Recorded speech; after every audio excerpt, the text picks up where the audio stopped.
In this morning's Crime Tracker 10 Crime Fighters, with winter weather in the forecast, it's important to know how to stay safe on the roads and what the law says you should do if you're involved in a crash. Here's Crime Tracker 10's Jeff Hogan.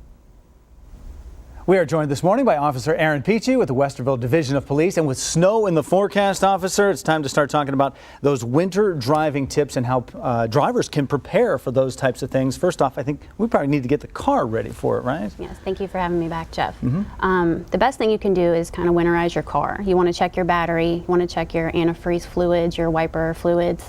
Make sure you have good wiper blades.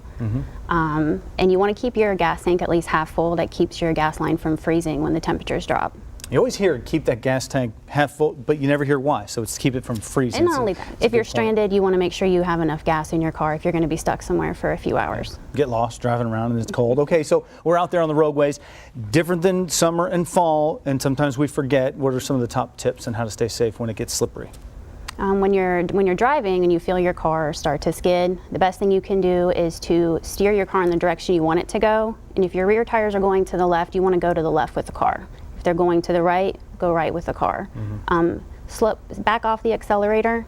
That helps to gain control of the car. You may go back and forth a little bit, but if you go slowly back and forth left and right, you'll gain control again. People panic and they overcorrect, and that's when you fishtail and you spin out. And speed probably a major factor in that. If you're in a hurry somewhere to go and the roads aren't safe, that's probably the worst combination right there. If you're following too closely and bad things. People just give themselves a few extra minutes when the weather is bad.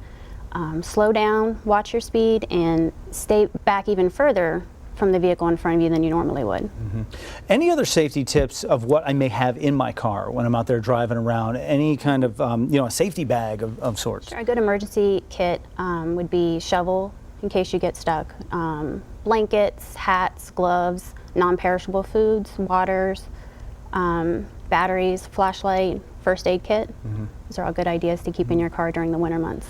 And regardless of when you get in an accident, be it summer or winter, the rules don't really change as far as what I'm supposed to do, what I'm legally bound to do there if I find myself, blocking an intersection in a wreck with somebody. How should we clear that? If it's a non-injury accident, we like for you to move off the roadway as safely as you can and as far off the road as possible. If it's an injury accident, obviously we don't want people to move, and you'll just wait until emergency crews get there. All right. Officer Aaron Peachy with Westerville Division of Police, thanks for taking the time here, especially timely with winter coming upon us, which is, we hate to hear that. But thank you so much for coming in. You're welcome. Thank you.